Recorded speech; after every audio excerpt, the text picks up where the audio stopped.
오늘은 부활절 6번째 주일입니다. 다 같이 묵상기도로 하나님께 드리는 예배를 시작하겠습니다. 오늘 봉독할 하나님 말씀은 베드로전서 1장 1절로 5절 말씀입니다.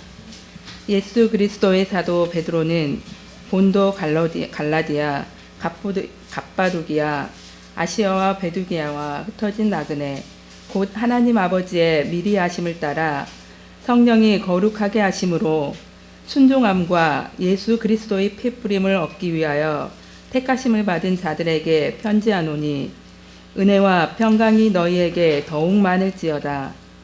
우리 주 예수 그리스도의 아버지 하나님을 찬송하리로다.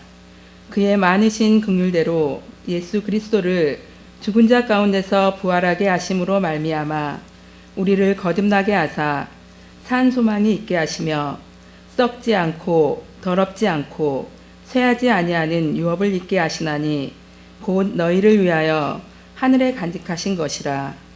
너희는 말세에 나타내기로 예비하신 구원을 얻기 위하여 믿음으로 말미암아 하나님의 능력으로 보호하심을 받았느니라. 우리 하나님의 은혜와 평강이 성도님들의 가정에 충만하시기를 바랍니다. 베드로전서는 여러분 잘 아시는 것처럼 예수님의 수제자였던 사도 베드로가 보낸 편지입니다. 베드로는 갈릴리 호수에서 고기를 잡던 평범한 어부였습니다. 공부를 많이 한 사람이 아니었습니다. 또한 베드로는 예수님의 제자가 된 후에도 예수님을 3번이나 부인한 적이 있었습니다. 그런데 이 베드로전서를 읽어보면 그런 베드로의 삶이 극적으로 변합니다. 어부에서 복음 전파자로 변하고 또 충동적인 그런 성격의 사람에서 반석과 같이 굳건한 그런 사람으로 변합니다. 또 예수님을 부인했던 그 제자가 생명을 걸고 복음을 전할 정도로 아주 충성스러운 그런 제자로 변화됩니다.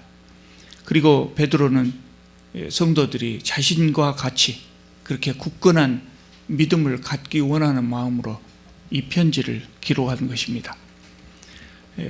우리가 성경을 정확하게 잘 이해하기 위해서는 성경이 기록되었던 그 시기가 어떤 시기였는가, 또 어떤 목적으로 이 성경이 기록되었는가를 아는 것이 중요합니다.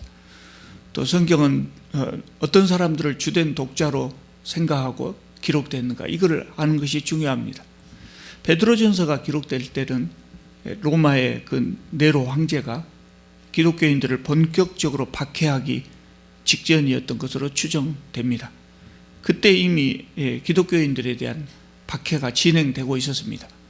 또 지역에 따라서는 다소 차이가 있긴 하지만 그 박해의 정도가 아주 심각한 곳도 있었습니다. 그래서 신앙을 버리는 사람들도 나타나고 있었습니다. 그래서 사도 베드로는 이 고난당하는 성도들을 격려하고 신앙을 굳게 잡도록 하기 위해서 이 편지를 보냈습니다. 그러니까 베드로 전서를 읽을 때는 이 사도 베드로가 고난당하는 성도들을 격려하기 위해서 이 글을 썼다고 하는 것을 염두에 두고 읽으시면 훨씬 더 정확한 해석을 할 수가 있습니다. 이 편지의 수신자는 1절을 보면 본도, 갈라디아, 갑바도기아, 아시아와 비두니아의 흩어진 나그네들이라고 했습니다. 여기 지금 나와 있는 지명들이 지금 터키 지역에 있는 지명들이거든요. 우리나라로 말하자면 도 정도 됩니다. 우리 도보다는 상당히 넓습니다만 도 정도 되는 지명들입니다. 또 여기 나와 있는 아시아라고 하는 지명이 나와 있는데 이 아시아도 지금의 이 아시아 대륙을 의미하는 것이 아니라 터키 지역의 한 도의 이름이 아시아였습니다. 그러니까 본도, 갈라디아, 갑바도기아, 아시아와 비두니아에 흩어진 나그네, 이 표현은 터키 전역에 흩어져 살고 있는 기독교인들을 의미한다고 생각하면 됩니다. 그때 이 기독교인들이 살았던 흔적들이 지금도 터키 곳곳에 남아 있습니다. 제가 작년 2월 달에 이 터키 여행을 하고 왔지 않습니까? 그런데 그분들이 박해를 당할 때 박해를 피해서 살았던 것, 지하 동굴, 수많은 지하 동굴이 지금도 남아 있습니다. 그래서 어떤 지하 동굴은 수천 명이 거주할 수 있을 정도로 그렇게 동굴을 뚫어놨습니다. 아마 이 동굴이 그 지역의 그 토질이 우리나라 땅하고 달라서 동굴을 뚫기에 좋은 토질이었기 때문에 이 사람들이 살아남았을 것입니다. 그렇지 않으면 더 많은 사람들이 죽고 아마 신앙생활을 하기가 참 어려웠겠다, 그런 생각을 할 수가 있습니다. 베드로는 이 기독교인들을 나그네라고 불렀습니다. 나그네는 자기 고향을 떠나서 타향에서 사는 사람들 아닙니까?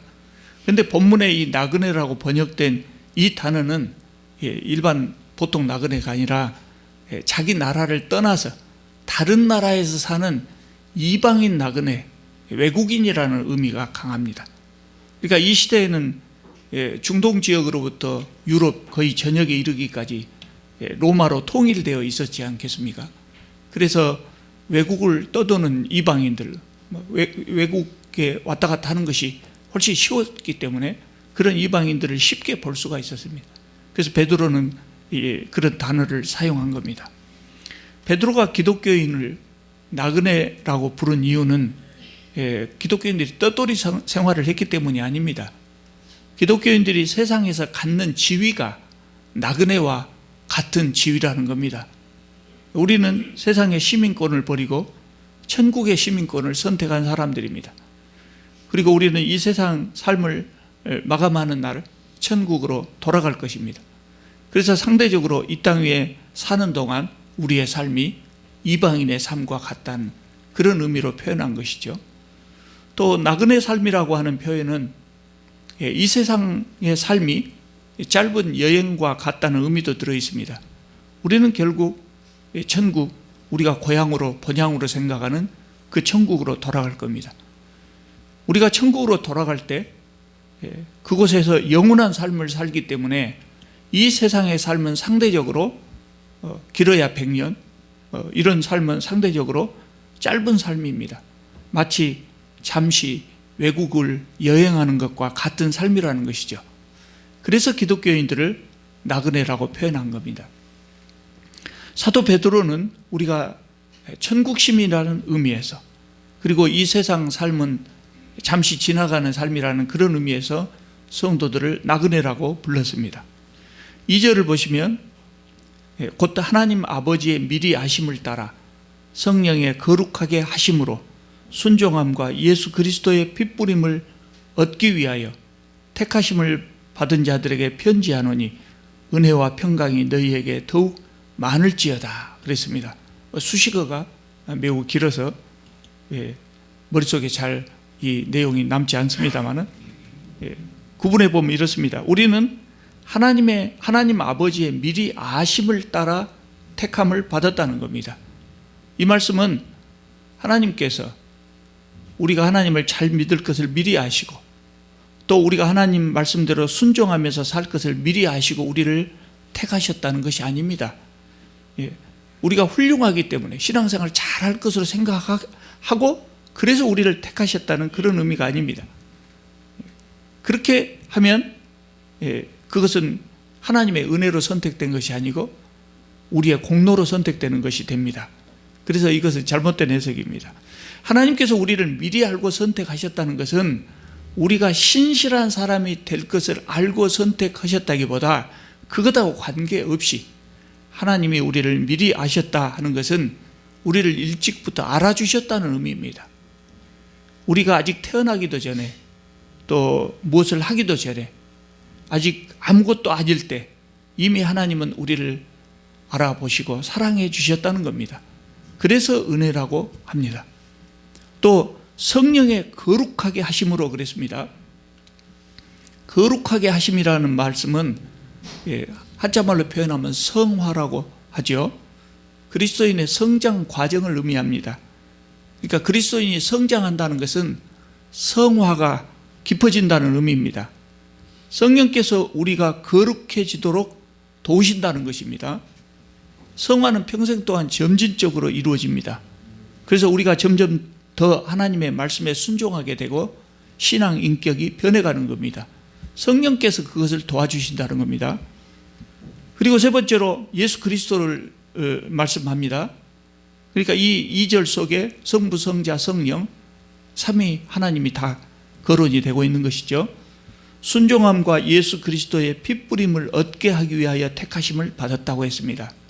성부 하나님께서 우리를 택하시고 성령께서 우리를 거룩하게 하신 결과로 우리는 복음에 순종하게 되고 예수 그리스도의 핏부림을 얻게 된다는 겁니다. 핏부림이라고 하는 것은 예수께서 십자가에서 흘리신 피로 죄 사함을 받는다는 의미입니다. 우리가 레위기에서 이전에 레위기를 최근에 살펴봤죠. 구약시대에 죄를 지은 사람들은 가축을 잡아가지고 소나 양이나 이런 가축을 잡아서 제물의 피를 뿌림으로 사함을 받습니다. 그러니까 그리스도의 핏부림을 얻는다는 것은 죄 사함을 받는다 하는 그 말을 그렇게 표현한 겁니다. 우리는 그런 사람들입니다. 우리가 태어나기도 전에 하나님께서 미리 아시고 선택한 그런 사람들이고 또 성령께서 거룩하게 하신 자들이고 그래서 복음에 순종하고 예수 그리스도의 핏부림을 얻은 자들입니다. 성부, 성자, 성령 하나님의 삼중적인 도움과 보증으로 구원을 이루는 사람들이라는 의미입니다. 사도 바울이, 사도 베드로가 이렇게 길게 설명하는 이유가 있습니다. 지금 박해를 당하고 있는 성도들을 위로하고 그들에게 구원의 확신을 주기 위해서 성부, 성자, 성령 하나님의 보증을 강조해서 지금 말하고 있는 겁니다. 은혜와 평강이 너희에게 더욱 많을지어다 그랬습니다. 은혜가 뭐입니까? 아무 공로 없는 사람에게 주는 혜택입니다. 은혜를 받을 만한 사람에게, 혜택을 받을 만한 사람에게 주는 혜택은 은혜가 아닙니다.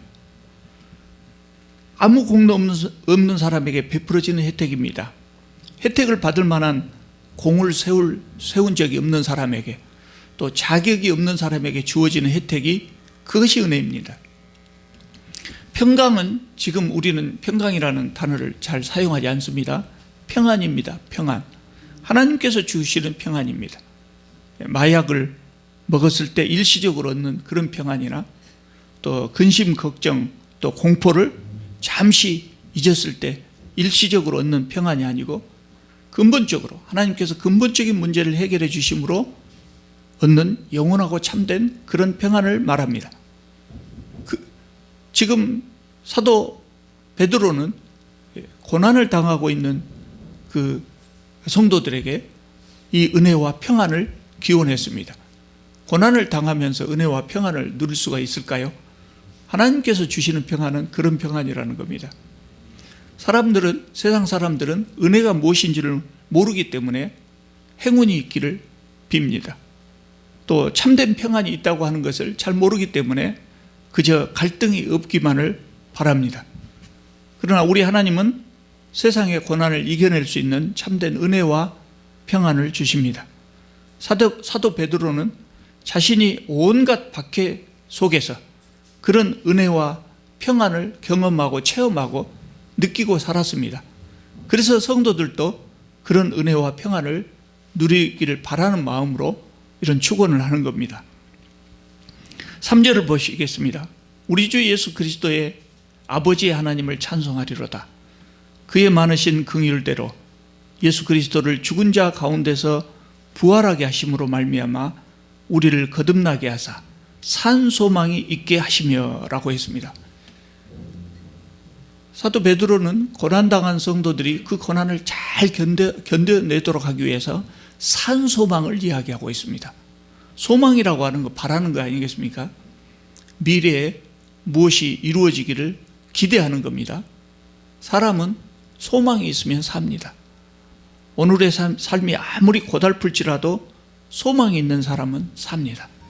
그런데 그 소망이 크면 클수록 우리 앞에 당면한 어려움을, 더 큰 어려움을 이겨낼 수 있습니다. 부등산의 높이가 1187m라고 합니다. 아주 높은 산은 아니지만 정상에 오르는 것이 쉽지 않습니다.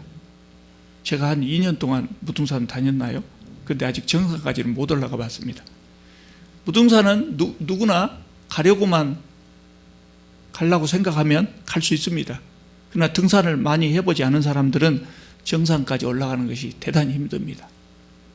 여러분, 어떤 사람이 무등산 정상에 올라오면 1,000원을 주겠다. 그러면 가시겠습니까?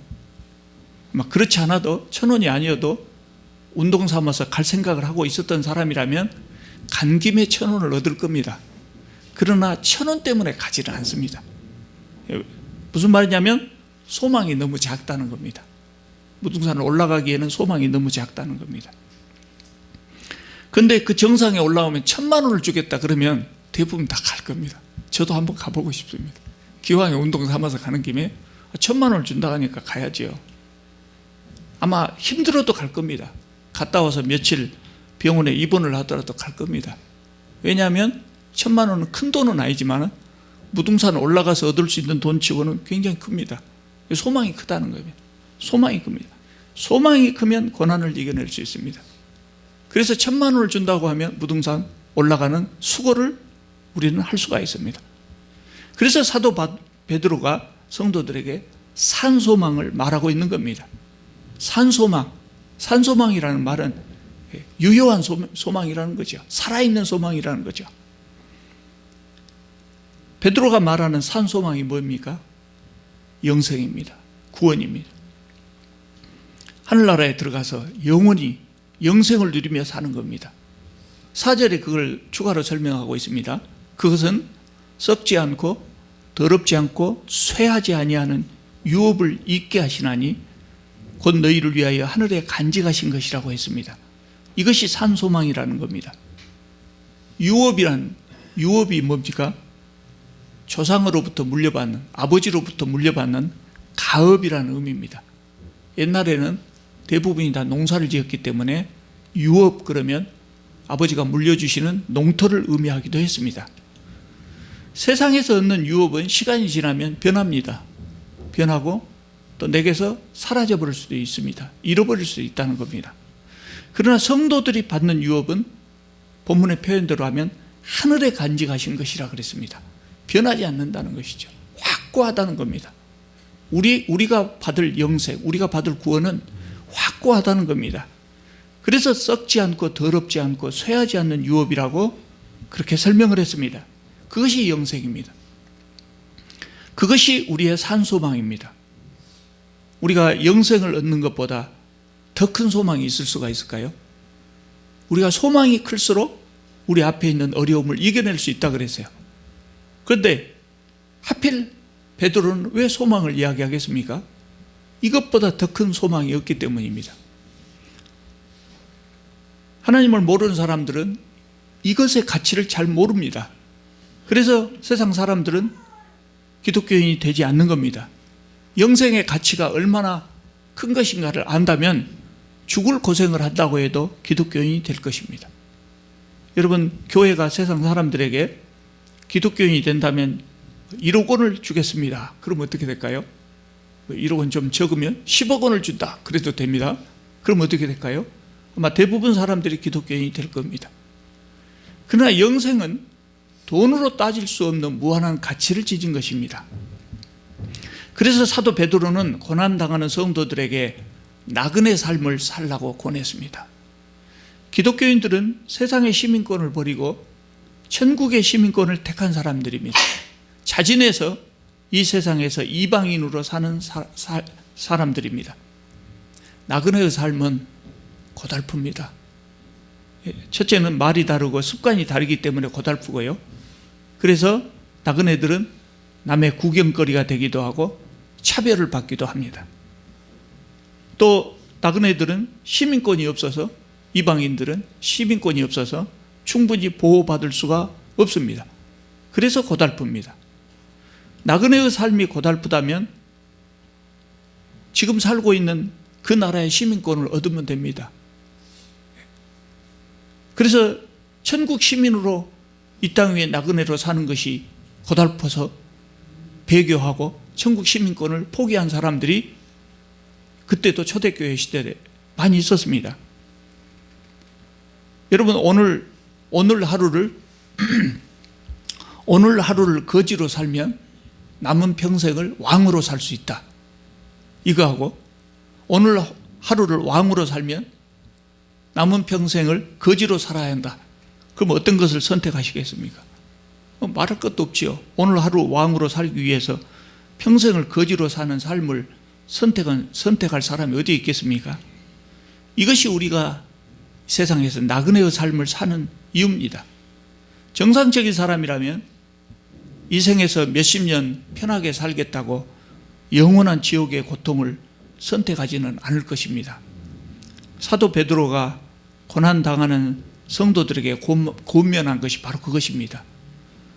우리는 천국의 산 소망, 수십억, 수백억과도 바꿀 수 없는 그런 귀한 소망을 가진 사람들입니다. 그러므로 우리 앞에 고난을 이겨냅시다.